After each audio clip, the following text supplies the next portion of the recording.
My USB port.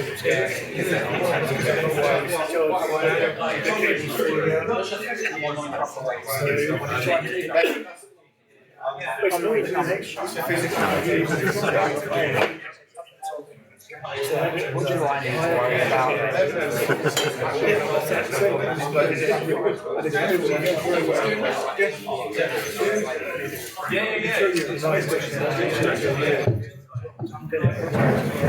Hello everyone, it's me. My name's Paul Drury. I write for Retro Gamer magazine and I'm also the co-host of the Ted Davin Experience podcast. Welcome to ZZAP Live, a celebration of games made for the Commodore 64 and the Amiga, and yeah, our guest today has indeed made games for those two fine machines, as well as having a very soft spot for the Plus4 and the Commodore 16 as well. However, he is also, let's hear it for the underdog, come on. Okay, well done. He's also made games for a bewilderingly wide range of other platforms as well.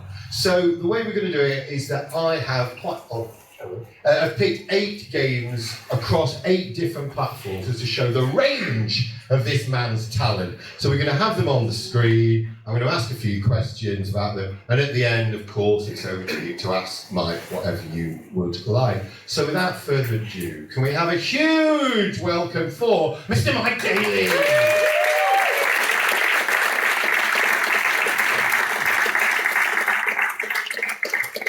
Now, just before we get going, Mike, hang on. Weren't you brought up in Dundee within a stone's throw of the Spectrum factory? So, was there a danger that you could have joined Sir Clive's side? I could actually see it from my window. Could you? I could, really? Yeah. I used to live in the Maltese that overlooked the factory. I never got one that fell off the back of the lorry. Everybody else did. Did they bounce with that rubber? Did they? Everybody else seemed to get one. I did have, Spectrums early on. Did you? Yeah. So you make any games for Spectrum? Don't worry, we're getting on to Commodore stuff, don't we? No, I started off with ZX81. Okay. It was a friend's machine that my mum bought for me. And then my mum's office wanted me to write them a database, which we used the Spectrum. I've got a lovely BBC disk drive and one of those low profile keyboards. Really nice ones, and I had that for about a year. I did do a little bit of assembler on it, but it was still pretty early days. Wow. So actually, your first thing you made was actually something useful. So yeah. You made a database. And they were really impressed because back in the day, I was in 85-ish. Databases were basically you had a number to look up, so you had a little Rolodex of people's names, and then it had the number. And I just let them type in the name. Because it's Spectrum Basic just did search for substring. So hang on, you did actually get a Spectrum to help with someone's homework? Did that actually, sort of? Well, okay, here we go. Okay, so our first game we've picked is Ballistics, which is from the Commodore 64. But whilst we're starting with the Commodore 64 title, I understand that your actual first Commodore computer was a Plus4. So yes. Why did your parents not like you? So we're poor. Okay, that's £99 for the Commodore Plus4 pack when they were selling them all off at Debenhams. So I almost got an Aquarius. Really? Okay. So they hate you that much. Well, I'd asked for an Aquarius for Christmas and then realised how crap it was, and then fortunately Santa hadn't bought it yet. So Santa got me a Plus4 instead. Which was a good escape. And I think did you make a game called Freak Out, like an yes. What was that like? Crap. Okay. It was 17, but it was written completely in the line assembler. So just basically assembling straight into memory. So you seem to have got, well, first of all, we're supposed to hold the mic a little bit further away there, because consummate professionals there. But, sorry, you were coding in, most of us were pissing around with BASIC. Are you telling me you got quite into assembly language pretty early on? Yeah, I was doing it from ZX81 days. So, 13 or so. When I got into ZX81, and I was doing basic stuff there, thank you very much. I got a magazine that had an assembly listing in it. Now normally it was just the hex stamps, but this had an assembly listing and it drew the border, and it just went bang, which on a ZX81 was quite impressive. And that just got me hooked, but it showed me that all these hex numbers actually meant something. So really early on, like 13 or 14, I was starting doing assembler stuff. Respect you. Okay, let's come to the Commodore 64. I believe you got it in 1988. Yeah. Right, you go. I've done my research, man. So did you primarily get it to play games or make games? I got it because it was a computer that was better than the +4. So, I mean, the games were obviously better, but I was always fixated on making stuff and making it do things. So it was a much more interesting machine to code for. So obviously at that age, maybe when you're been 17, 18, you don't think about anything beyond just, I want to play with this. So, in one way or another. Let's come to the game on the screen, which is ballistic. Why are you taking a sharp intake of breath there?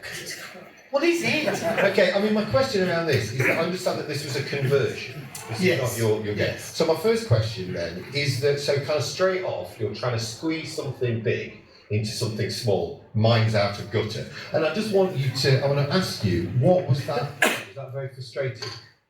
It wasn't actually a huge game. The biggest problem was all the maths in it. Excuse me, when Dave got the conversion from Psygnosis, we were at a computer club and he handed me the equations that you needed to do it in, and it had about 16 multiplies and additions per collision, which on a Commodore 64 is a nightmare. So that was the really scary bit. Everything else was pretty normal.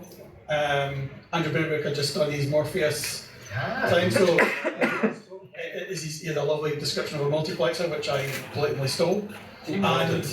Genius. Genius steals.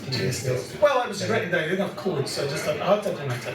But he had a nice description of how to kind of go about it. And it worked really well for this because the balls obviously fly up and down the screen, so you don't get a lot horizontally really. So it was quite a nice system for doing it. But the collision part was really the trick of it. And you can see from there, it doesn't work. Okay. The balls fire and they just don't go the right way. Can I say, when you look at your work, this is dating back from 87, 88, Yeah. 89, I apologize. Is that, do you still look and think, I should have done that differently? Just the collisions in that. The rest of it's fine in terms of the kind of mechanics, drawing and all that kind of stuff. The big hand coming on is nice, it uses NMIs to multiplex the sprites nice and quickly, and it's quite good. Just the I didn't understand the maths at that point. Okay. I was 19 and didn't know. Give yourself a break there. Was it a useful learning curve, this idea of having to be tight with memory, having to be careful with the code? I ended up with 6 bytes left. Really? Yeah. So it was a tight fit. So that's 6 bytes. 6 Not bytes. 6K. No, 6 I bytes. specifically remember because I had to go looking and I had 6 bytes. So it's like anything though. If you need space, you will find it, and you'll figure out other ways of doing it. I had 6 bytes left of what I needed to put out. You weren't tempted to put in, Mike was here in those 6 bytes, did you? No. No. Okay. You also did Blood Money. Yeah. Was that a more taxing process? No, that's far more relaxing. Because it was a shooter. That's what I kind of got machines, and that's what I was wanting to write out of the experience, kind of doing these kind of things. The code that Dave had shown Psygnosis to prove that I could code was like a shooting kind of game. Dave had done a couple of shooters, so we had folk that had completed them, so that was the easy part.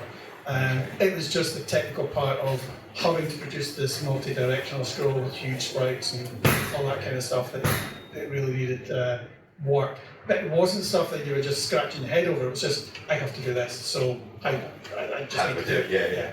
That's interesting. You mentioned there David Jones is going to be part of this story, so maybe you could just tell us where did you first meet Dave?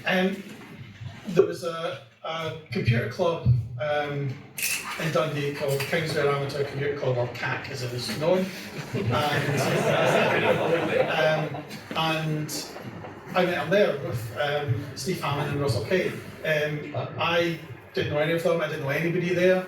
There was a friend from school, Colin Deasley, who was a year below me, had said, you like computers, you should go to this.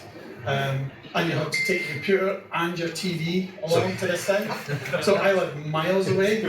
So I had a big hold-all that I put a little portable TV, not a little, 14-inch TV and a computer, power supply and all that kind of stuff. Took it on a bus, took it down, and then had to walk about a mile to this place. It's good exercise. Yeah. There you go. It served you well. It did. And I set on a +4, it was the only one with +4 there. Steve Hammond was there with his Commodore 64.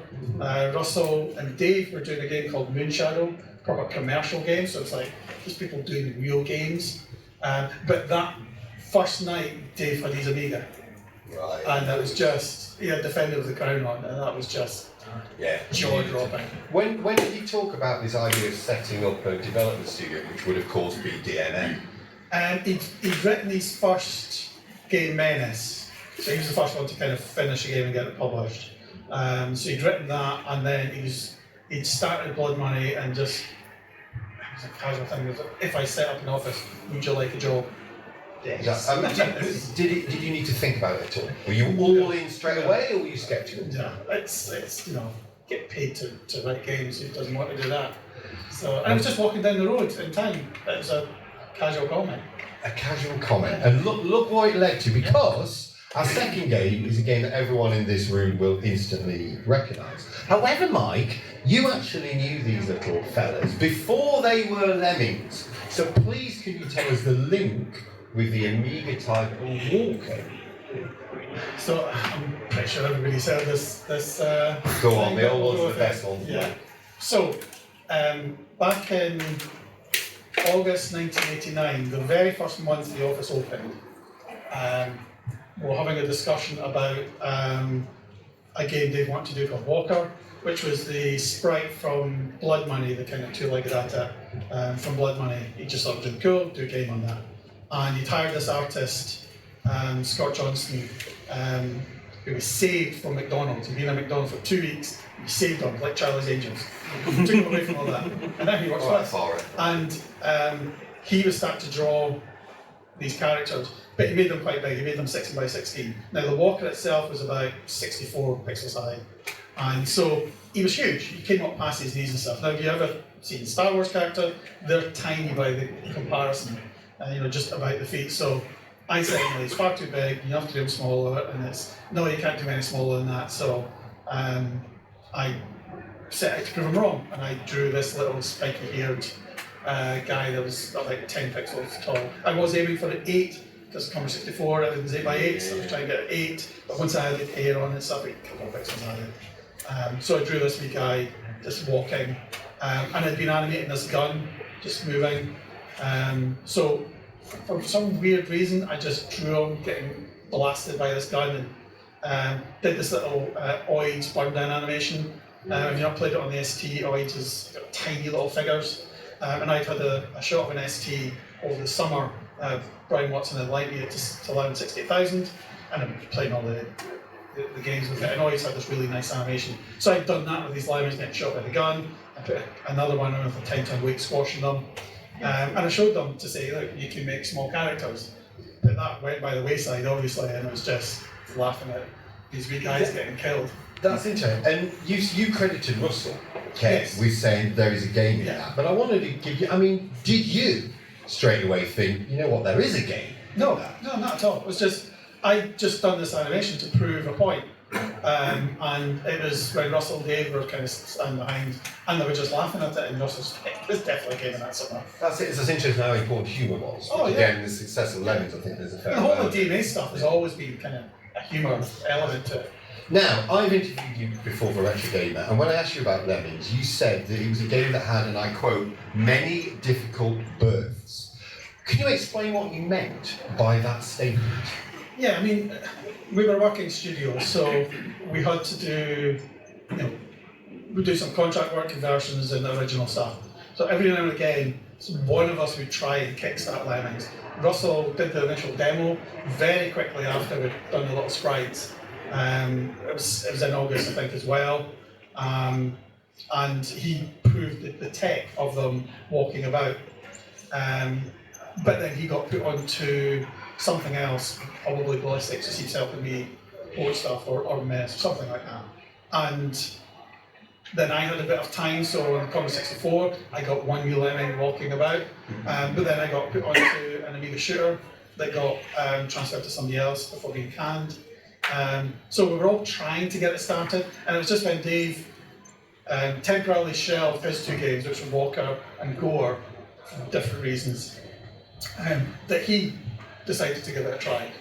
And I think you credit him with sort of getting the basic Oh, yeah, building definitely. blocks of Yeah. the game going. But what seems to be a particularly brilliant move of his is that he created a level editor.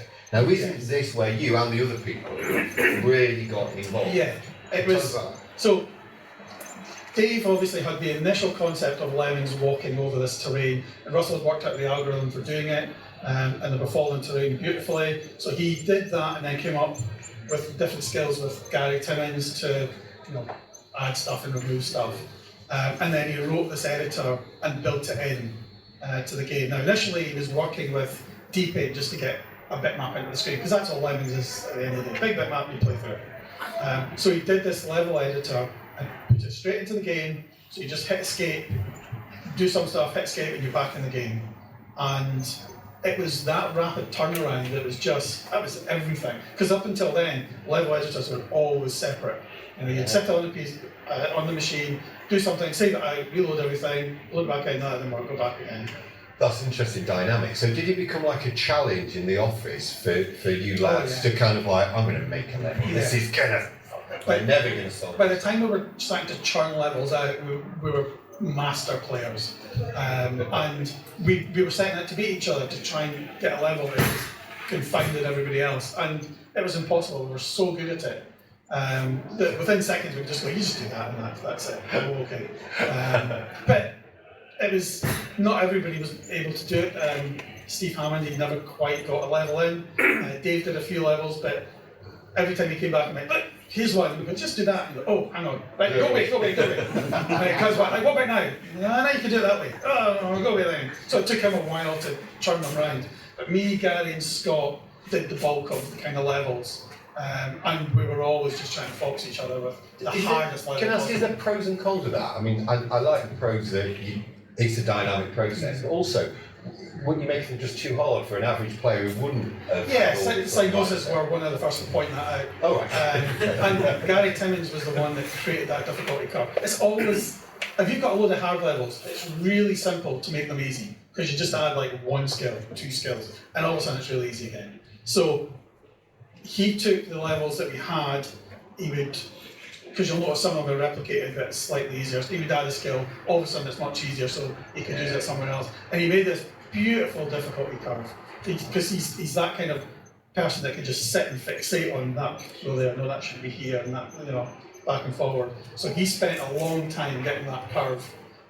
So having the hard levels, I think in this case was really good, because it was easy to make the easier ones, and then he could just grade them and get that beautiful curve to make them harder again. Now, of course, it became absolutely huge. It appeared on every single platform. It's been on a Royal Mail stamp, and the true test of its universal appeal is that my wife Vicky likes it.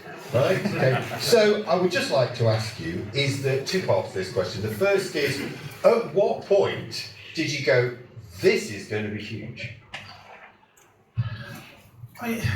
I know that Dave knew earlier than us. When he took the initial demo disc down that had like 3 or 4 levels on it, and to show Psygnosis where we're going, he says he went down to see Ian, he gave them the disc, and then him and Ian went out for lunch. And then when they came back, it was on every machine in the office. They were all playing it. So he had a fairly good idea there was something there. He didn't tell us that, so we had no idea until the reviews came out, and it was just everywhere. And all the magazines wanted to come up and see us, take pictures, all this kind of stuff. We had no idea. It was that point I just became very photo shy, just hid from everybody. Well, that's a pity because you're very photogenic. You are. Now I've gotten over that, but yeah, it was because Dave got us. There was one, was at Games X, we did that stupid picture on the wall hill. We were all like this, lying on the ground. I'm trying to stay up because it was too bright. Meanwhile, the Bitmap bros are getting pictures in dark rooms with shades on. It's just, So that's when you realise it's going to be huge. Yeah. Just one last question with this. What's your take as someone who was there right from the beginning? Why has it been one of the biggest games in video game history? It's the cross-generational appeal, I think. I keep getting folk telling me that it wasn't just them playing it, but it was the parents and grandparents were all playing it, so they could play it together. And they've got lots of stories of Aaron used to play this with them and they loved it and all this kind of stuff. And at that point, games were very much, a kids thing. So it was one of the first really to just cross that divide from, 6 to 60, basically what we're playing it. So it just had that universal appeal. Yeah, so it wasn't bloody Wii Sports then, it was Lemmings that got you playing with your granny then. So yeah, respect you. However, while you were, I know, you see ups and downs, mate, ups and downs, that's a career. So while you were also contributing to Lemmings, I think your sort of day job, your main job was converting this, which is Shadow of the Beast. Now I've picked, this is on the PC Engine, which was released in 1992. PC Engine CD-ROM 2. Correct. Now the version I wanted to ask is that I've picked all these games that are on different platforms. The PC Engine, correct me if I'm wrong, was not big in the UK.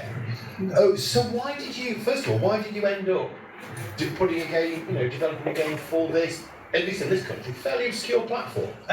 Because Dave had an imported PC Engine and we loved it. Right. Not the PC Engine, not the TG16. So the TG16 was a big, horrible, normal console, and horrible.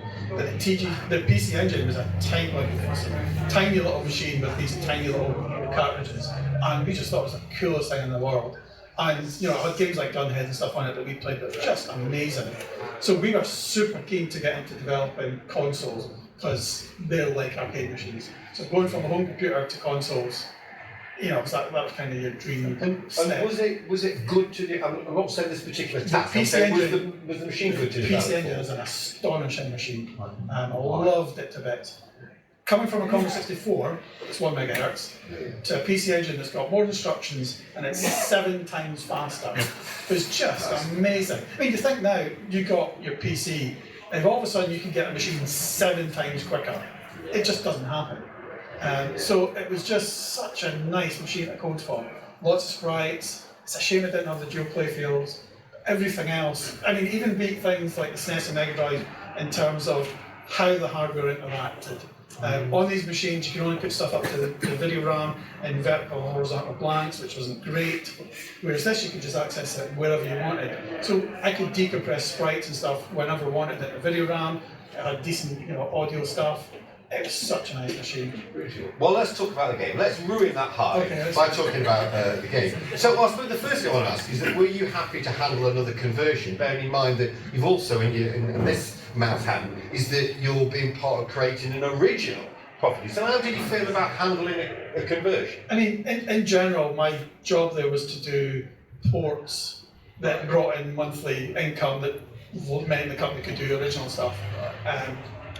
My work in Lemmings there wasn't that much. It was mainly at home in the evening doing levels, so it wasn't like I was doing stuff in the office. I did a little bit, because we were going to do the 2-player one as an Amiga hookup with a non-modem cable, and I did the comms to do the non-modem cable stuff, and I had code to do a different kind of front end, both of which we kind of scrapped. But once I was on the project, then that's kind of what I went forward with. So I was doing this pretty much all the time. Initially, it was, Shadow of the Beast on PC Engine, that'll be great fun. But, it's getting the scrolling going, because I love doing scrolling stuff, and figuring out how you can do it.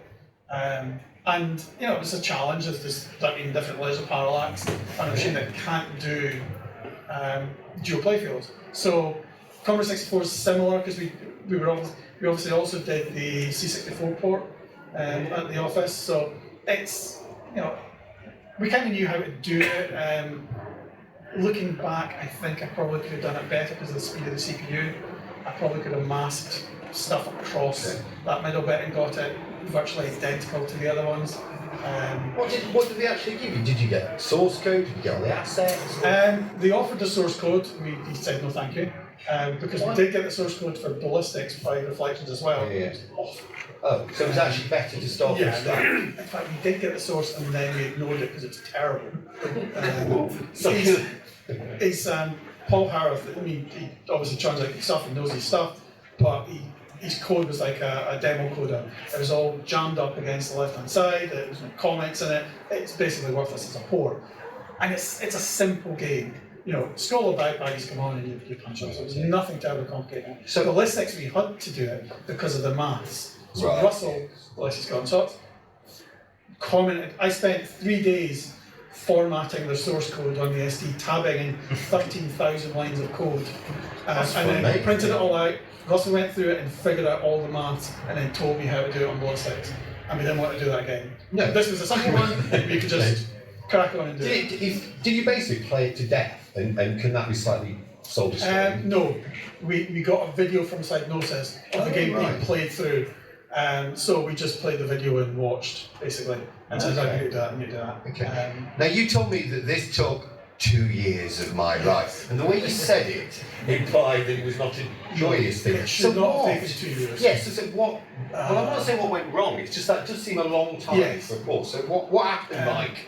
I hate level design.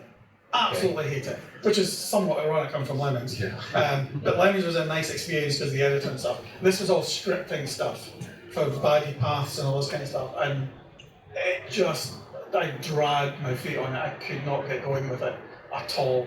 And on top of that, the game changed repeatedly. It started out as a cartridge game, and then it moved to CD-ROM. And NEC basically had the contract with Psygnosis, and they went to view it with the contract and go, was this? And so it ended up being totally changed, and we had to revamp huge chunks of it. We have the animation player and everything in it, and the whole back-end system in terms of loading stuff, having to use all the audio stuff that's in the CD-ROM system. So it just took a long time. And whilst it might be painful to remember it, looking back now with suitable distance, are you quite pleased though it came out? Or you're still looking and sighing? Yeah, it's still painful. I think I still think I could have done the parallax better. I could have got the dual play fields. Knowing what I know now, I think I could have. I do have a PC Engine, those flash cards you get for them, the EverDrives. There is a serial USB port you can put on them that lets you download code, so I do have a plan at some point to see if I can do that parallax scroller. Well, that's good for you. That's all How do you get it right? Okay, right, we're going to move on to game 4. Sorry, I've gone too far there. I haven't. Yeah, that's game 5. Is that going to go back? It's my good friend Martin did these videos. I'm very grateful. So hopefully that will be. We'll start talking anyway. Yes. Look at that. So hopefully what's going to be on here is Uni Racer, or also known as Uni Rally in some territories, from 1994. Please work. Faith. Sorry. Thank you, my glamorous assistant. It should be video 4. I think I just probably clicked it twice. Yeah, just put it on the PowerPoint. Let's start talking anyway, okay? So again, we picked another console, which is the Super Nintendo. Yeah. But this time, we're talking about highly original concept. I'm hoping it's the next one along. Help me out. Wikipedia says, so it must be true, that you were the designer of Uni Racer. Okay. Yeah, I did actually think that was slightly dubious again. So perhaps we could start by saying, A, Wikipedia's wrong. B, what was your role? Yeah, I just did the tools in it. I wasn't the coder on it at all. A guy called Malcolm Maxwell was the coder. It was a new team that came in, and he was the coder on it. So I did tools, I did the level editor, and the levels were huge. There were 256 by 256 screens in size, so it was massive. And the number of animations was like 10,000 frames of animations. What? For the unicycles. And So you did the tools that made that not a completely impossible I process? basically did the levels, designers so they could draw the levels, and then the tools that compressed the unicycles. They're basically 8x8s, and you recognise common 8x8s and compress them out and stuff. The compression stuff was done on the Amiga because it was all flat memory and it was much easier. The actual level editor was done on the PC, so I had to do a virtual memory thing to page stuff out because it was so big. Nintendo did send us an A0 printer because they wanted to be able to print these levels out because they were so vast. It ended up being a tiny little ribbon going right across this huge page. But that's basically all. I'm dying to know, is that did you get a real unicycle in the office and start having a go? A couple of folk tried to learn to ride. I think one person did, but most of them didn't. Any famous injuries during the development process? Okay. You said you weren't the designer. I just wondered, it is a great, really original, interesting concept. Who did say, hey, wouldn't it be good to have a unicycle? So this is Dave as well. Dave loves wacky control systems and stuff. And It's very much his kind of weird kind of game. And there's some technical bits in there that he kind of got the team to add. The team doing it was really good, but he was the one driving the game. You may notice, no matter how far and how crap you are, it was quite easy to catch up and stuff, because there was a catch-up system, so that nobody could blast you and win. So that was an early elastic band kind of idea. Yeah, and it worked really well. Stunts are a big part of this. Yes. Okay. Again, was that in the office saying like, well, hang on, what kind of stunt do you do on a skateboard? You know, what could we put in this? Have you got any memories? I'm not sure. I mean, aside from we'll do stunts to get faster, which again we've been doing, it's just which stunts we can do is what can we do in unicycle. Well, yeah, because it's slightly limited on that one. The two-player mode is great. Yes. Is this another game that really benefited from being developed in an office where you were sort of playing against each other at lunchtime, maybe? I don't know. I mean, yeah, I don't know. We did play lots of two-player stuff there, so possibly. The two-player stuff's really interesting because you'll notice it's got that really thin raster split. Yeah. And that came from Commodore 64. And if you multiplex Commodore 64 sprites badly, they rip. And so on the SNES, we used the horizontal DMA to take the play sprite and rip it. And we could do it without a black line, but it looked really weird just to have a perfect split. But Nintendo didn't know anything about this. And didn't know the hardware could do it, and they insisted on testing it on every version of the hardware to make sure it was legit.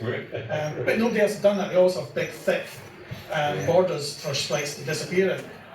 So that little thin border gave us that big space. Let's ask about Nintendo, because we're talking to people, many developers back in the day, particularly UK developers. They said it was a bit of a mixed blessing because you were developing for a system that sales could be huge. But Nintendo had, should we call it a tight quality control system that could be a complete pain in the arse. So I just want to know, what is your take on developing a game for the big N? I think if you're developing it for one of them, America or Japan, it's fine. The Body Harvest fiasco kind of shows you don't want to do for both, because they both want polar opposites. Really? And that's a nightmare. Whereas this was for Nintendo America, so it's okay.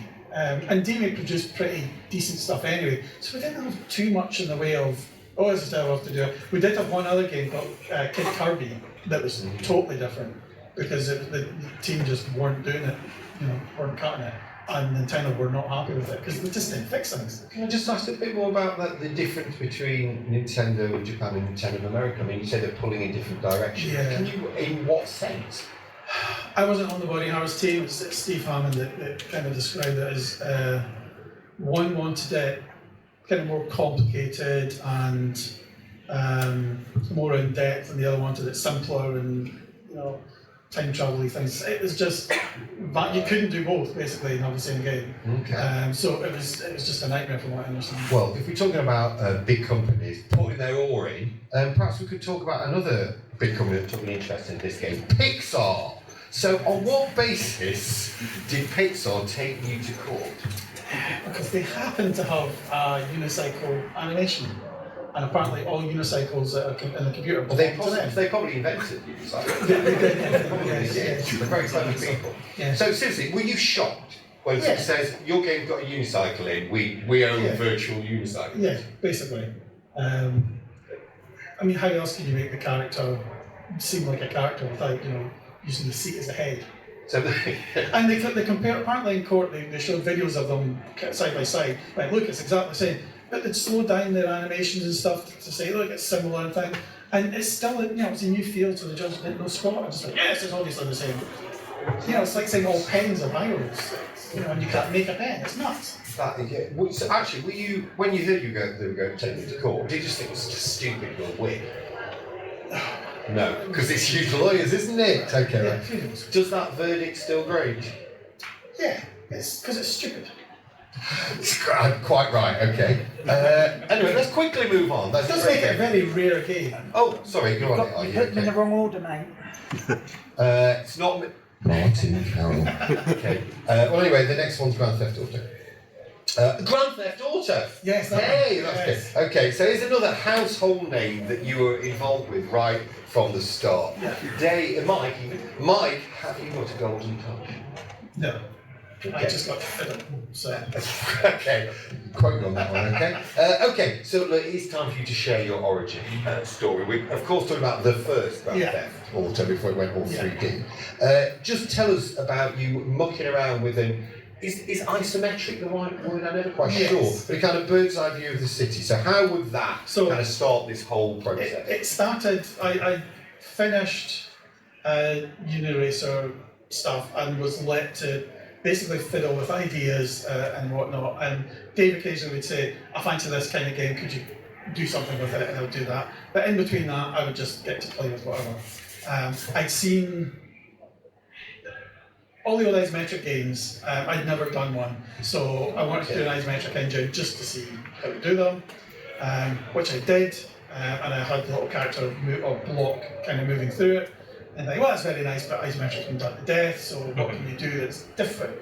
So I thought it'd be nice if it could smoothly rotate, because you can get that. So I did this rotating isometric engine that was quite pretty, and showed Dave, and he got me to add, he wanted to have blocks moving smoothly in them, so I did these kind of elevators and these blocks smoothly up and down, and a kind of street scene with telegraph, lights and stuff, and then it was all spinning nice and smooth, and it was very pretty. So he gave that to a team to go and try and do a game with. It didn't really work. They were trying to do it in high res at that point, and the SVG stuff at that time just wasn't great, so it was all slow and stuff.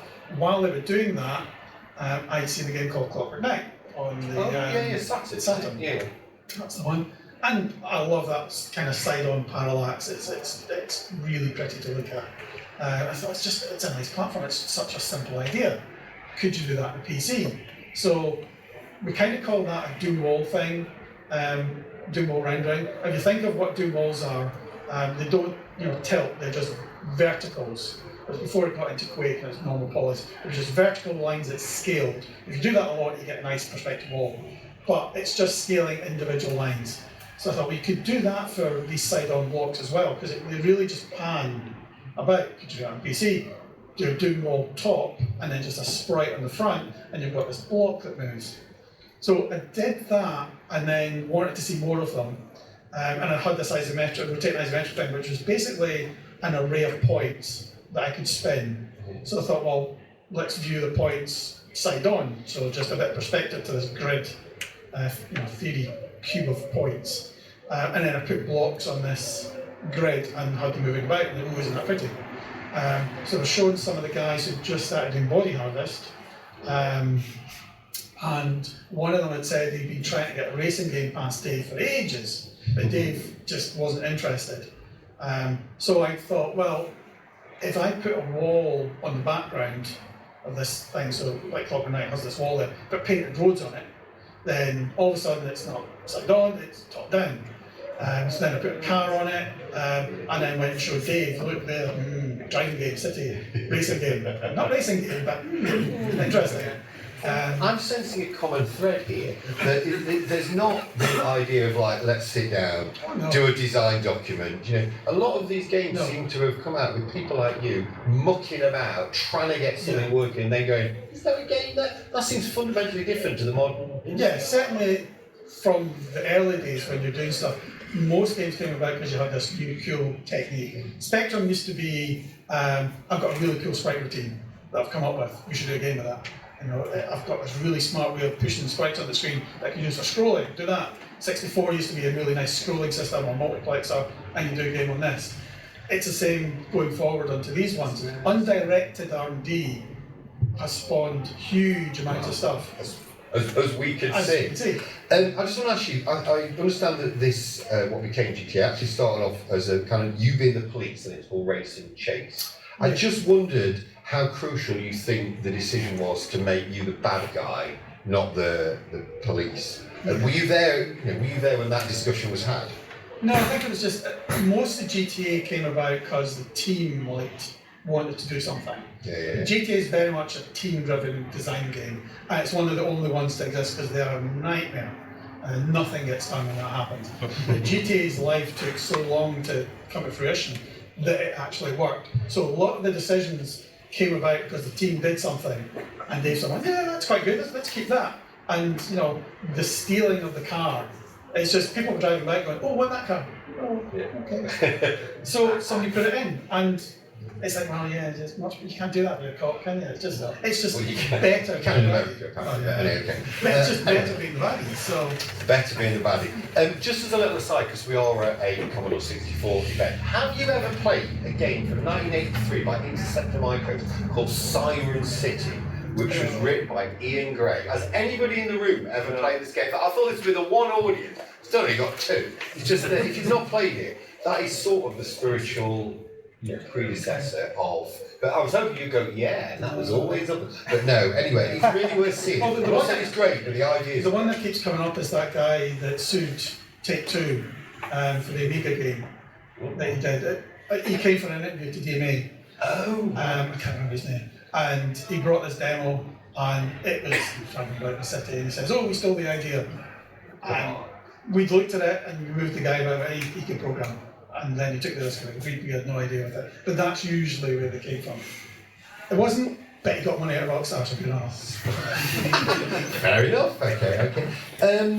Were you responsible? So, this game, I remember playing on the PlayStation, even though obviously it wasn't until it went on PS2 it really became huge. I remember loving playing this. Did you have anything to do with the Hare Krishnas? There's like a line of Hare Krishnas that you can run over. I didn't Is that you, specifically, you evil man? No. Obliquely, yes, but no. Sorry, explain that comment. So, Colin Anderson, who's the head of music at DMA, we were downtown at lunchtime, and we were just going through time. Now, he always carries a little tape recorder with him. Yeah. And the only time we've ever seen them, before or since, was that one time. And they were just walking through Dundee, singing a little song. And so, Colin and I walked behind them, and he recorded them. And then went back and did it, and it got put in the game, because like you say, the team driven is like, wouldn't it be cool if we put this in? Yeah. And then as soon as that's in, you know somebody's just going to go, you know what would be cool?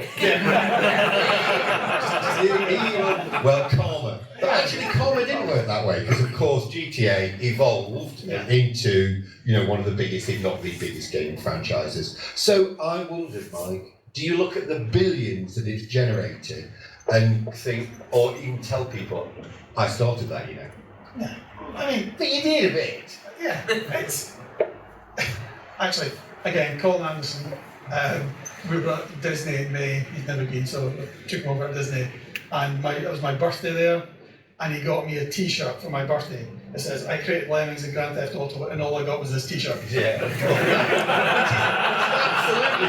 Normally that's ironic. Yes. No, this is totally true. But he then made me wear it through the parks in that day. So I'm really glad I asked that question. Do you ever wish that you'd sort of stayed with DMA to Rockstar to see it through? No. The thing with GTA 3 onwards is it was taken over by the Silicon Valley team. So, over and everybody else that did the Silicon Valley stuff, they had a very different philosophy on what a game should look like. The GTA 1 and 2 were arcade games, old school arcade. Top down, you ran over things, did things, you got score. Very arcadey. Silicon Valley was very much a cinematic story. And while the gameplay is exactly the same as the original, you go around, you steal cars, you do missions, the experience is very much their thing. When I was thinking of leaving, David tried to get me to stay and promised me a PS2 dev kit and we'll give you whatever you want, and I was thinking about doing a GTA 3 that would have been still top down, but very much like Blade Runner, neon stuff and things, which would have been quite pretty, but still the same kind of game, because I love the top down view. It's very different now, it's kind of big long storylines and stuff, which, it's the driving that most people like, so yeah. Fair point. Can we move on to its Wild Metal? So I don't know if it's the right one. So we're going to move on to the year 2000 and Wild Metal on the Dreamcast. And again, look, yet another different platform that you developed for. So I thought we'd start with the Dreamcast. Mm-hmm. Was it fun to develop for? It was okay. I mean, at this point, it was basically a PC because we used Windows CE to do the dev on it. So it was DirectX. We did look at the Katana dev kit. It was a lot more complicated. You could get right down to the kind of tile system that's there. I love the hardware in the Dreamcast. The Power VR stuff was really cool. You got pixel independent transparency sorting for, not for free, but it did it for you, so you could do intersecting alphas and it would just look right. They had really nice volumetric stuff in there, which I never got to play with. But it had really nice hardware. The CPU was a little underpowered. But in terms of doing this kind of game, it was a PC port, we just used DirectX and drew triangles. And any thoughts on why the Dreamcast never really fulfilled its potential? I think it's just the marketing might of Sony, basically, yeah. And the GTA being on it was a big factor, I think. Actually, that's it. Probably partly in some convoluted way contributed to the Dreamcast. Anyway, let's come on to the game Wild Metal. So it first came out on PC, and I managed to find a review of the game in PC Gamer written by some bloke called Charlie Brooker. I don't know what ever happened to him, but he says, quote, like almost every other DMA release, it's a curious blend of up-to-the-minute technology and defiantly old-school gameplay, like a ZX Spectrum game from the year 2064. He has got away with words like that, hasn't he? So, is that what you were going for, a Spectrum game from 2064? The game itself's crap. Okay. To be fair, there was a few Spectrum games actually. So what was its saving grace was the terrain system that Aaron Pusey did. He was in the R&D team. We did all the rendering tech for it. He did this lovely terrain system with LEDs and then the nice tracks over it, and the physics system was just jaw-droppingly good.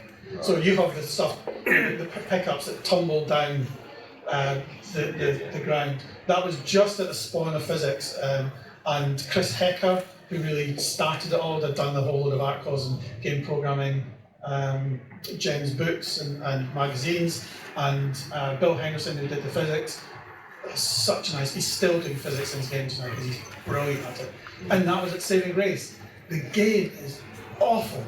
It's just two tanks sitting miles apart. It's like it's like combat on the Tory, but a long way away. Building that, just tumbling over, just gorgeous. So, that's what we do. We just sit there going, "Watch it tumble." Oh, it's so nice. I'm going to say something. Though you're saying this now, did you realise that as you created? Is there anything you can then do? No, because the team was kind of semi-independent and doing their thing. We were just doing the tech for it. So. That was the game they came up with. Okay. So it's just. Okay. So they didn't. If you just said, "Lads, I don't want to be funny, but this is a bit shit," or it's just, actually, that's not direct. If you said, "It's a bit boring," you're miles away. Is there any way they wouldn't? That's not your job. Code your bloody tools, Mike, and shut up. I was doing the engines. Mike, okay. Got the game. Can I have a refund? Yeah.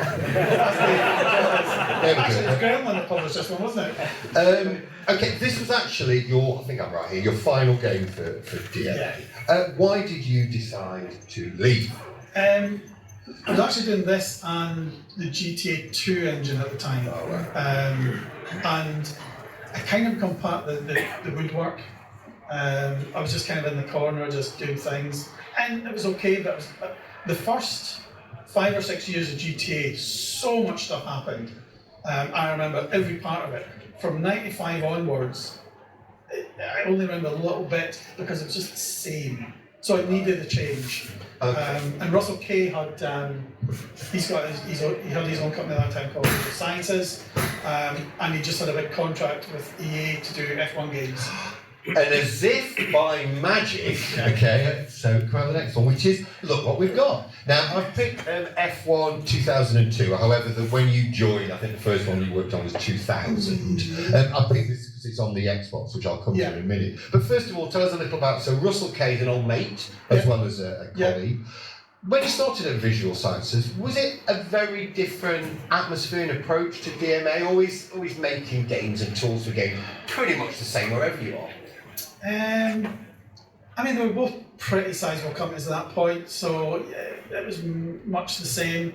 I think Visual probably had slightly less formality at that point, so it was a little bit better. And the core folk there are folk I knew from back in the day, so it wasn't like I was going in at a big company at the bottom not knowing anybody. I knew all the folk at the top, it was friendly, it was all fine. So it was quite good. And like I say, we started with the PlayStation 1, which was, I love the PlayStation, such a nice machine. I love MIPS, so I got down and did lots of assembler stuff in it, did some really cool things with it, making dev kits and things with it was awesome. So I did some really cool bits. It was only there for 2 years, did loads of stuff, which is what I was needing from that break from gaming. No, it sounds like it. Now, you've done kind of racing games before, but not like this. This is like a realistic one. If you were working on the engine, I mean, did you spend sort of, hours and hours trying to get the sort of the physics just right? Bearing in mind it's supposed to be a realistic simulation. Again, I was doing the 3D engine on this one. Yeah. There was somebody else doing the physics part. It was a port from PS2 one, so they were more or less copying the game over and just porting the code. Same with the graphics engine, we'd get up and running and we'd had us to do this so we can use all the levels and so on like that. Yeah. So it was a straight port, but we did try and do some things a bit different. Excuse me. I did some wet road investigations and reflection stuff that we got in. Although the wet road stuff we were told, once it was in, it looked amazing. Oh no, you don't have enough time to do that in all the tracks, so you have to take that out.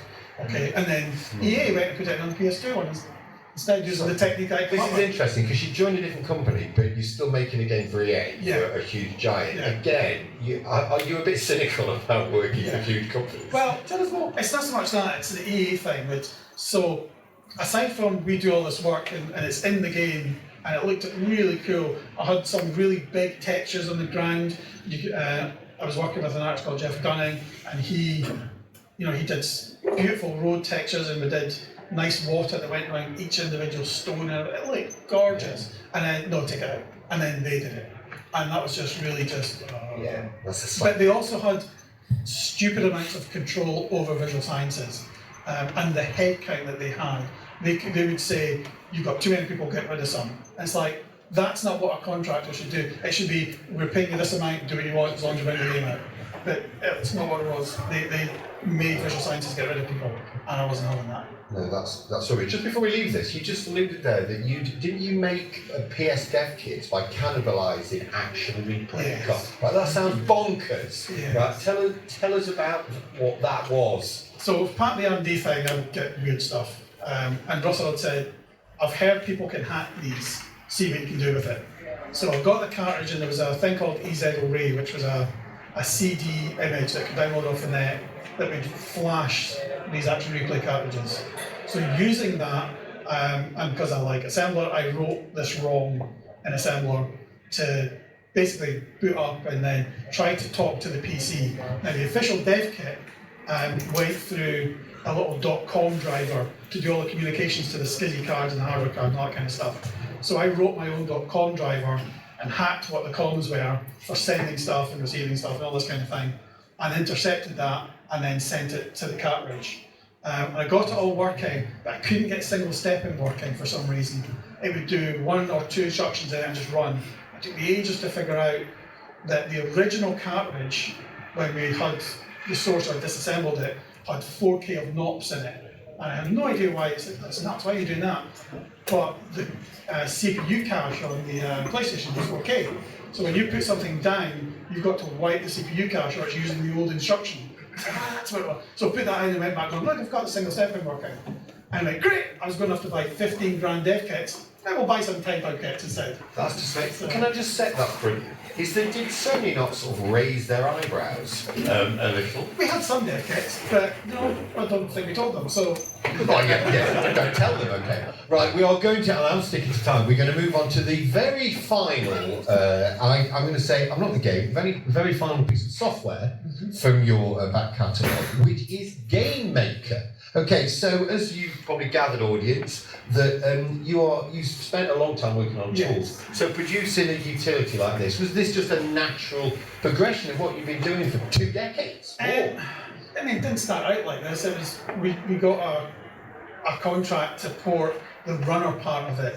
There's a guy called Sandy Duncan had bought Game Maker, and he was wanting to get the core runner part onto the PSP. So he was looking for somebody to do it. I suggested somebody else do it. I didn't really want to do that. So, I don't know. Or maybe if I can get Russell involved as well, then we could do it. I've discovered very early on, if I'm doing it myself, I'll never finish it. But if there's somebody else there, then we can kind of bounce off each other and force each other on. So he said he would be interested as well. And then we basically got the runner up and running and got some of the games running on it and showed Sandy it. He was ecstatic. His whole idea was using GameMaker as basically like a VCR for games. So it's a single thing, you put it in there, you can put it on anything. So we showed the games running, he was really happy. He says, I was going to open an office either in Sheffield or in Dundee. He's actually from Dundee, and he was the 6th employee of Microsoft Europe, and he's the guy that launched Xbox in Europe. Wow. So he used to be uber rich, he used to have his own helicopter. He's not anymore. Has he got a unicycle then? But he's a real nice guy from Dundee, so I said, if it's in Dundee then you can come up and see him, it'd be great. So I said, I would be happy to do that, that'd be good. So we went to GameMaker, Yo-Yo, and we started doing the tools and getting them around on other platforms, and basically taking it from what was a very much a hobby niche product into something that you could do professional games with. Yeah, I'm intrigued because it was part of the impetus that you're of a generation where kids, that's when you were a kid, would make games in the bedroom. Then as time went on, consoles gaming, there was kind of more of a gap. Yeah. So did you kind of want to give the kids the feel of what you had when you were growing up? I mean, it started to come back anyway because of Apple that I saw. There was more chance of doing it, but it was still very technical. This is very much, it's it started out as an educational product. Yeah. The scripting is very easy to get into, and lots of people have found using GameMaker to get their first leg into the game. Well, actually, that was our next question. Have you ever met anyone in the business that goes, you did GameMaker? Yeah. That gave me my first thought. Have you ever had people? I've not met them personally, but I've had folk over the net conversations and stuff who have started on that, they got them into it, and they went on from there. Quite a few. You're a mentor to so many, Mike, aren't you? Mentor to so many. Hey, okay. On the subject of making games, you still do make games at Sumo. I take it if I ask you to tell us what you worked on now, you have to kill us. Yeah. Unfortunately, the game I was working on still isn't out, so I can't tell you, but it's really cool. It's really cool. Well, when we interview you next, I'm sure we are. Because I just want to finish on this, because I know how prolific you are. Now, when I interviewed you 8 years ago, you said at the end of the interview, I'm just working on a +4 game called, I don't know how to pronounce it, XEO3. Yeah. Right, okay, so that was 8 years ago, so surely you finished it by now, right? Definitely finished that game. Squirrel. Right, okay. Well, it might be finished, but it sounds really good. Yeah, one day maybe. I just get, it's what I said, if I'm doing stuff on my own, I get too easily distracted. No, ball string, it's just so much stuff. So it's now going on for 25 years. 25 years. Okay, it's the indie Duke Nukem forever. It was started, amazing. Started the last millennium. That is some accolade. Okay, so I'm going to open up now for questions about Mike's long and illustrious career. So thank you, Faith. See your hand up in the traditional way if you would like to ask Well, no questions. Hey, there we go. And seeing as you were sued for similarity, how did you feel when you saw the first RSI mega demo, which basically lampoons the intro to Blood Moon? Meh. we came up with hackers. We used to hack stuff all the time. I had no money growing up. We used to pirate games all the time. It's it's fine. But they wouldn't have made any money out of that. So if they start making money out of it, then you get interested. Okay, question over here. Hi, I was wondering if you could pick 2 specific moments of your career that's the worst and the best. Highs and lows, Mike. Would have been Shadow the Beast. That was hard to get past. Best. It's a few. Lemmings are still really high because it's such a fun game. I still love doing stuff with it. But the stuff we did with GameMaker as well, helping so many people kind of get their dreams is just amazing. You kind of have to pick between them. So I'm not going to. I've got time for 2 more questions. So I've got one here, and then if there's one last question, that's fine. Thank you, Faith. It's a no cabin. So many games in so many platforms. So which is your favourite platform that you've ever developed on? Platform. Good question. Say Dreamcast. No. It's a nice machine. I did used to do homebrew on Dreamcast. There's 2 emulators, DC64 and DreamSpec. I did them, and they were great fun. But the CPU's a bit underpowered. PS2, probably. But probably just beats PS1 because it's mixed, it's faster, and the views and stuff are so much fun. So probably it's also the last machine where you get to fiddle with the hardware. Most of the other stuff is all APIs. PS2, you got down to the melt and could do whatever you wanted.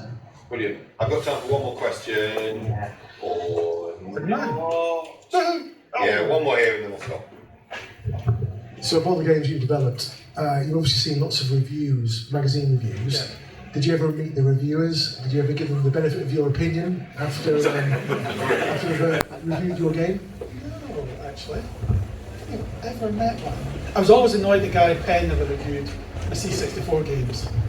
He'd left that by that point. But aside from that, no, never met any of them. I don't think there's been any time when I thought it's been an unfair review either. So, like I said, Ballistic was crap, so the rest were all pretty good. So, yeah. Well, that's a nice one to finish on. So, can I just say a few thank yous? So, first of all, thanks to Chris and his team for putting the event on. For Faith, well, go on, let's do it. Chris and his team for putting the event on. Thanks for the little wonderful stage manager.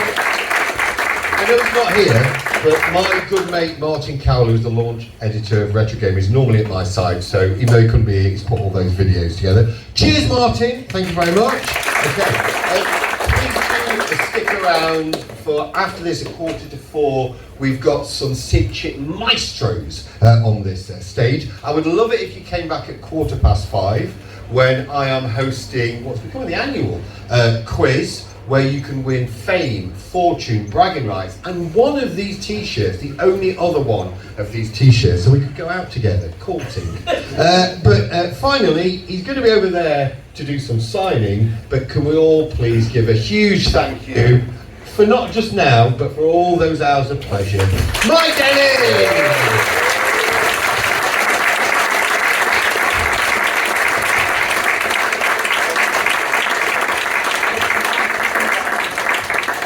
I know you're all going to want Mike Dailly. Just take an orderly queue, please. So he's going to probably get swiped. Just give Mike a few minutes.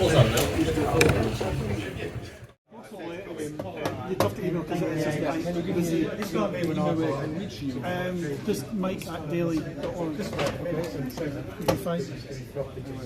To sign it down, 1 second. I always wondered why maybe the spell At daily.org. Yeah, so basically first name. Okay. Yes. Pronouns, okay.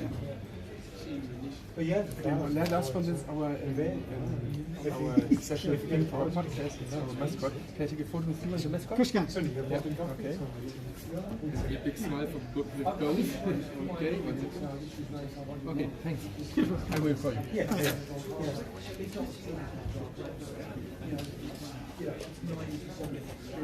Yes, yeah. Oh yeah, yeah.